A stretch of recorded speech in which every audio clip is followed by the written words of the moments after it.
रसिकांनो नमस्ते. आज मी तुमच्यासाठी छोटीशी एक कथा घेऊन आलोय.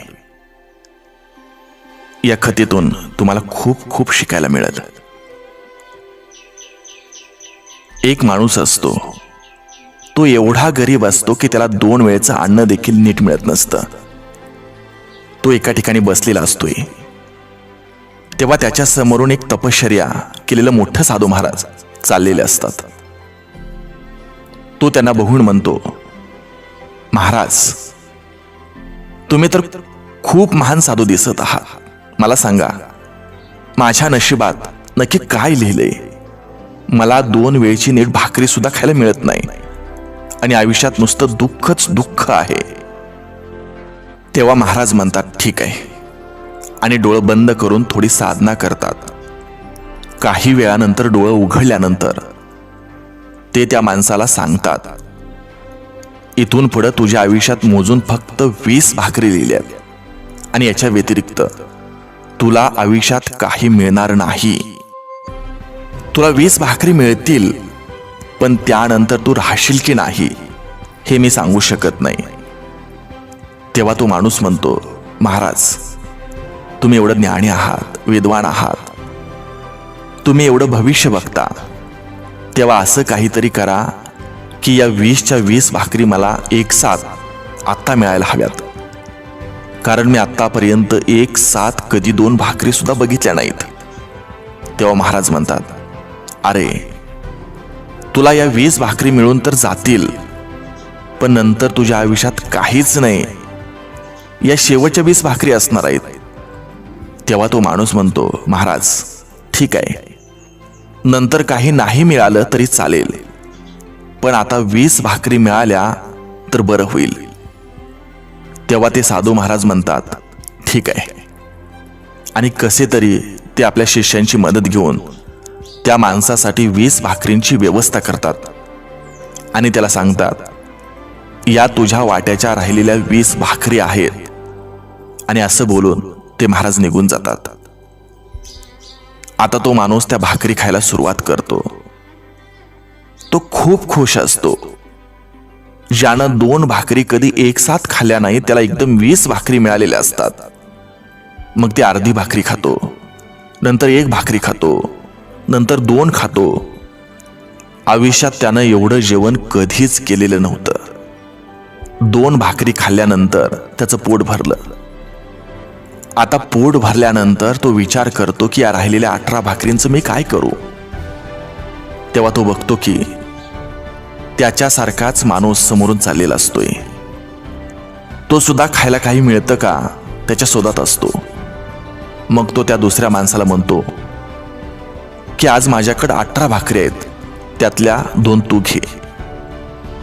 जसं तो त्या गरीब माणसाला 2 भाकरी देतोय, तो दुसरा माणूस पळत पळत जातो आणि त्याच्या आसपासच्या गरीब लोकांना सांगतो की त्या माणसाकडे आज भाकरी आहेत.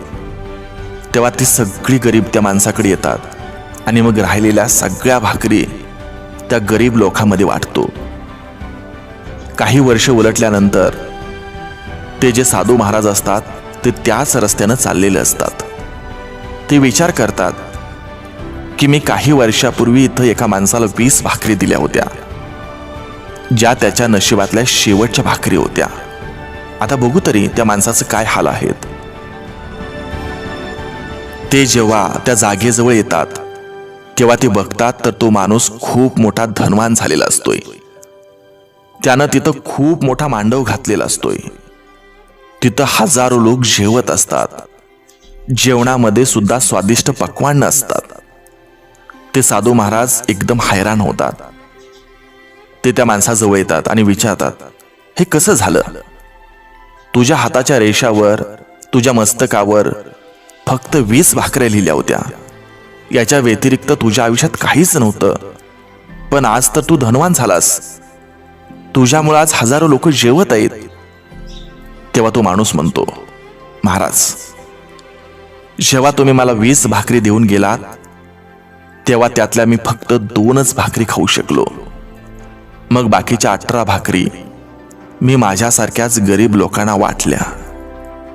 आणि जसं मी भाकरी वाटल्या माझ्याकडे अजून लोक जेवण घेऊन यायला लागली. जसं तुम्ही मला 20 भाकरी दिल्या होत्या तसंच बाकीचे लोक सुद्धा मला जेवण द्यायला लागली. परत मी त्यातलं थोडं खायचो आणि बाकीचं वाटायचो. आणि असं करत करत लोक माझ्याकडे जेवण घेऊन यायचे. आणि एक दिवस एवढं जेवण आलं की मी खाऊन सुद्धा 100 लोकांना वाटायला लागलो. जेवढं मी वाटू लागलो त्याच्या कित्येक पटीने जेवण माझ्याकडे येत गेलं.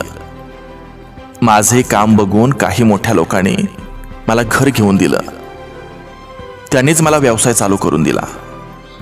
माझा व्यवसाय माझी बायको बघते आणि मी दिवसभर हे जेवण वाटायचं काम करतो. आज हजारो लोक रोज जेवण करतात. मला माहिती नाही कुठून येतं, पण जेवढं जास्त मी वाटतो त्याच्या अनेक पटीनं माझ्याकडे येतं. मित्रांनो, हा निसर्गाचा सर्वात मोठा नियम आहे.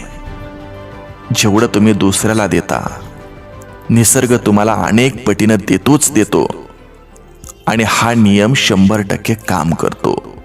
जरी तुमच्या नशिबात ठराविक गोष्टी लिहिल्या असतील, पण तुम्ही देण्याचं कर्म सतत करत असाल तर तुमच्या नशिबात लिहिलेल्या गोष्टीपेक्षा 10 पट जास्त तुम्हाला मिळतं. बऱ्याच जणांचा असा गैरसमज असतो की द्यायचं म्हणजे फक्त पैसे द्यायचं, पण तसं नाही. तुमच्याकडे देण्यासारख्या अनेक गोष्टी असतात. तुम्ही तुमच्याकडे असलेले एखादं कौशल्य शिकवू शकता. तुम्ही एखाद्याला चांगलं मार्गदर्शन करू शकता. तुम्ही एखाद्याला आधारासाठी तुमचा खांदा देऊ शकता. तुम्ही एखाद्याला त्याच्या संकट काळात धीराचं 2 शब्द देऊ शकता. आणि काही जमत नसेल तर एखादं छानसं हास्य तर देऊ शकता. मित्रांनो, एक लक्षात ठेवा, जेव्हा जमिनीमध्ये आपण बी पेरतो तेव्हा झाडाला यावंच लागतं. हा निसर्गाचा नियम आहे.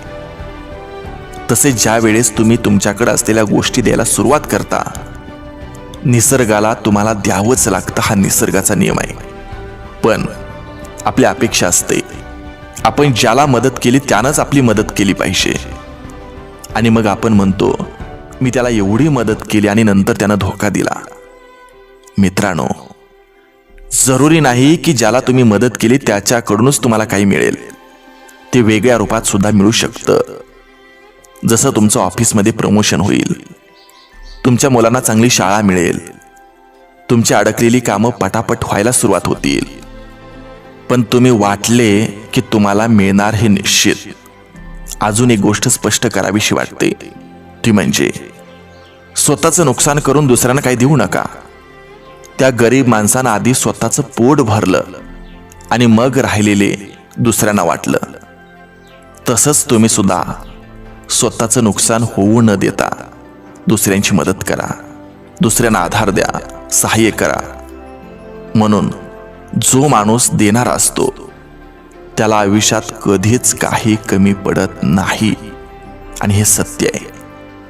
दोस्तानो, रसिकानो, खरंच या गोष्टीतून मी आज खूप शिकलो. तुम्ही सुद्धा काहीतरी शिका आणि आपलं आयुष्य आपण छानसं जगूया, सकारात्मक राहूया. लोक आपल्या आयुष्यात मदत करतात, आपल्याला मदत करतात. आपणही त्यांना एक हात मदतीचा देऊया. एवढंच या कथेतून शिकूया.